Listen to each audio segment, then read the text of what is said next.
का संबंधी ही आकर जन्म लेता है, जिसे शास्त्रों में 4 प्रकार का बताया गया है।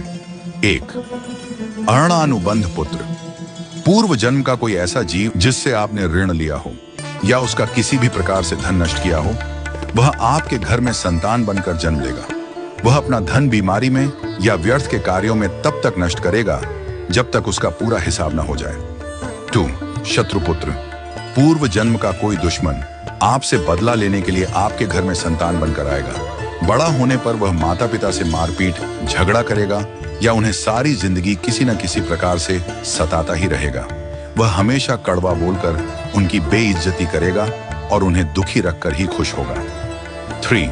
उदासीन पुत्र। इस प्रकार की संतान न तो माता पिता की सेवा करती है, न ही कोई सुख देती है। वह उन्हें उनके हाल पर मरने के लिए छोड़ देती है। विवाह होने पर यह माता पिता से अलग हो जाते हैं और उनकी चिंता नहीं करते। 4. सेवक पुत्र।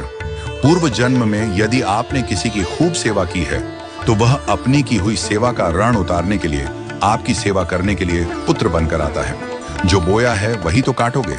यदि अपने माता पिता की सेवा की है तो ही आपकी संतान बुढ़ापे में आपकी सेवा करेगी, वरना कोई पानी पिलाने वाला भी पास न होगा। आप यह न समझें कि यह सब बातें केवल मनुष्य पर ही लागू होती हैं। इन 4 प्रकार में कोई भी जीव आ सकता है। यदि आपने किसी गाय की निस्वार्थ भाव से सेवा की है तो वह भी पुत्र या पुत्री बनकर आ सकती है।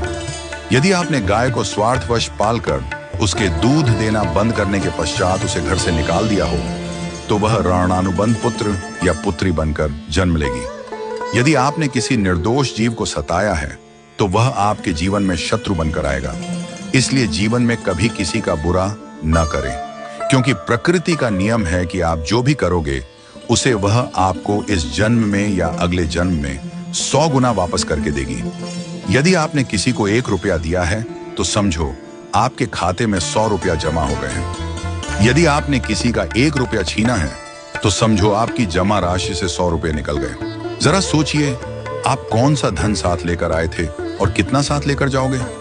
जो चले गए वे कितना सोना चांदी साथ ले गए।